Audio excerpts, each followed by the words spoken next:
Hello, hello, hello. This is Tom from Tom and Ruth Philippine Adventures. Today I want to talk about something that's really important here. So hopefully you guys will enjoy this. The electric went up. Now it's 14 peso per kilowatt hours. A year ago it was 11. So what does that mean, and what's going to happen for the future, and how much is electricity going to be within a year, where I live anyway?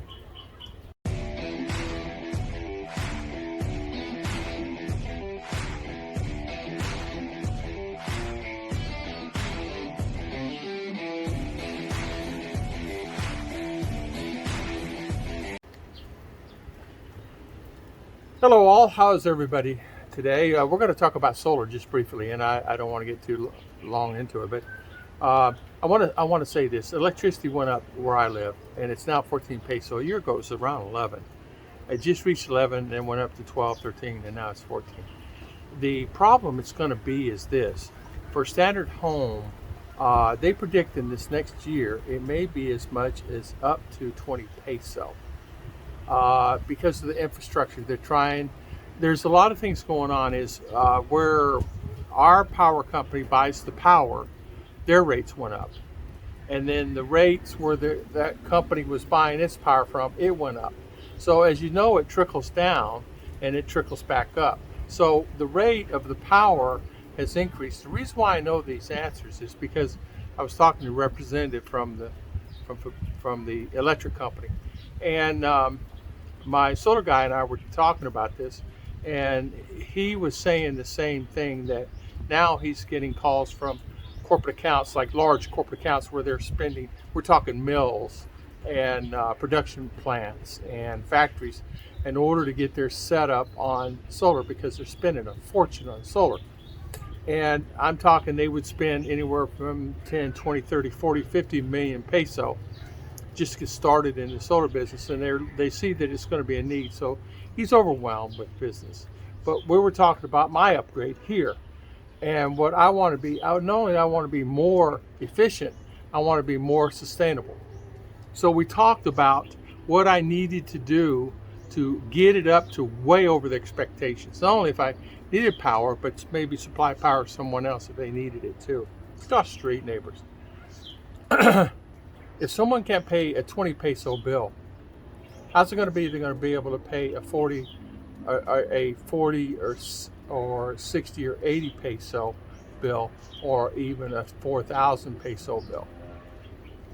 My bill varies in from 4,000 to 7,000, depending on my new usage, and that includes solar. I have 2 air conditioners, 2 houses.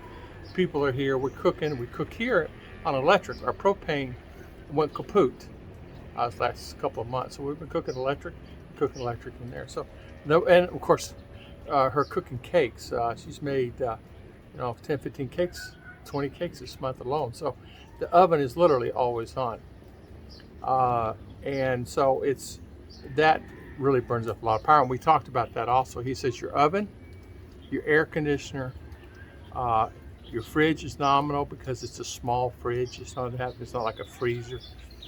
But what we're talking about, because I had changed induction, which is the best heating, but we have the plug-in electrical here, which is eating up a lot of power, and of course your shower, on-demand hot water. So in order to maintain and get it up to the standards, and I'm talking get the right batteries and things like that, on my system may cost another $500 or $600. An umph meaning it's a umph that would really be sustainable, and I'm talking like I would never be dependent on. I'm dependent upon the electric now.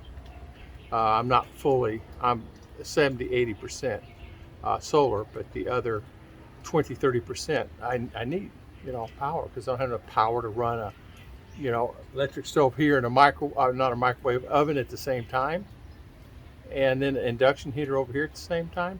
So we're going to talk, and we're talking about just raising the whole limit up and just do it all. Have 2 air conditioners on at the same time, have the induction oven on, having this on, having a TV on, having a refrigerator on, having 2 air conditioners, if I didn't say it already, on at the same time and just really pump it. Because today alone, electricity spinning out 2 times. First time for about an hour, second time about 3.5, maybe 4 hours. Save money that way, right?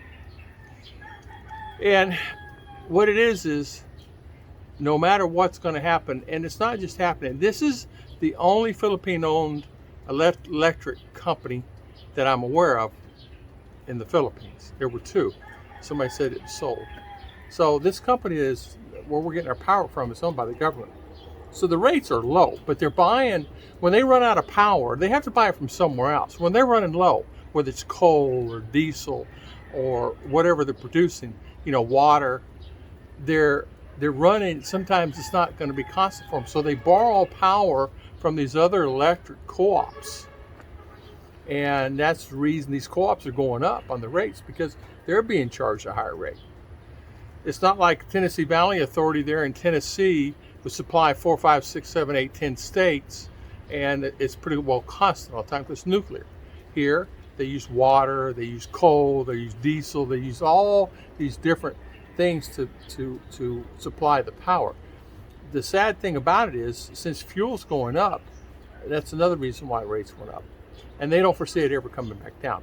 So their predictions are going to be, as I'm rambling on here, about 20 pesos within this next year to 2 years. And I'm talking from 14 to 20. It's going to go up that drastic? Probably, because the demand is getting so high, as he said, and we talked about this. He said that there's more businesses coming in. Even though the economy's not open, they're still building businesses like crazy.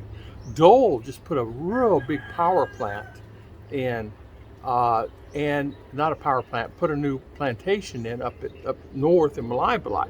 So there is just a constant growth all the time. I went by a miller the other day, the mill that mills the rice and things like that. They have their bills running anywhere 60, 80, 100,000 pesos a month. Sometimes gets up 150. So what they're going to put in a system for him. It's going to cost, I don't know, whatever.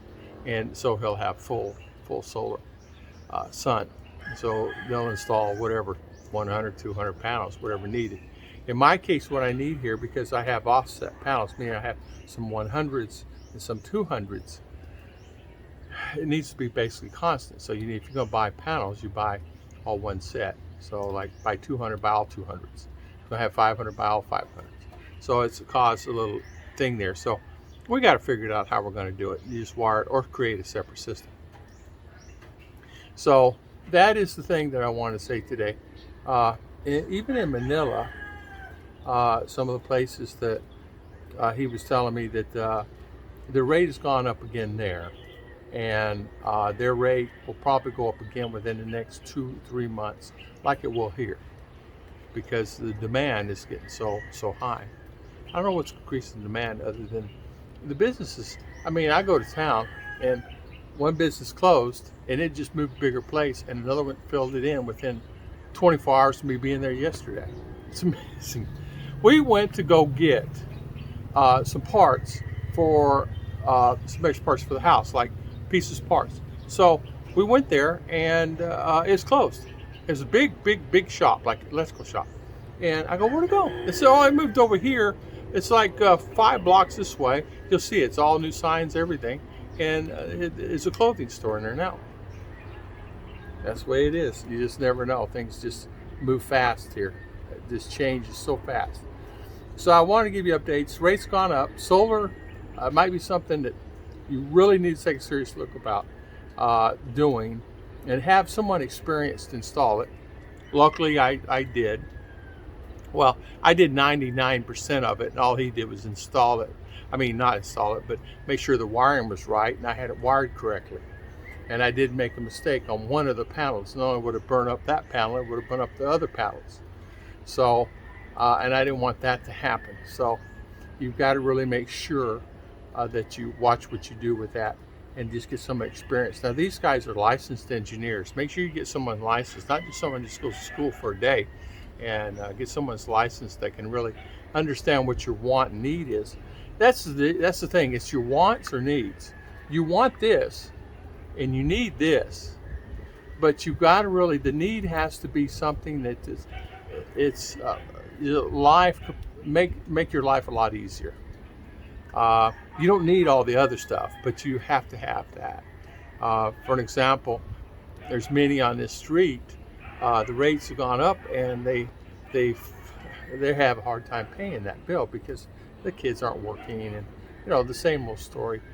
Things are different than what they used to be when I was growing up. And I went and got a job. I helped out mom and dad. Simple thing. It was a simple thing. It's not like it was hard for me. And my brother's the same. Here, it's kind of hard for people to get up and go get a job and try to get a job, whether it's working in the field all day for 200 peso. But that 200 peso will buy something for the house. So it's just the way it is, right? I want to thank everybody for always watching my videos. I want to thank everybody for always spending the time listening to me. But I wanted to talk about that. So the rates of electric is really kind of hitting the all-time peak here in this next year, 2 years. God bless everybody. Thank you so much, and thank you for watching.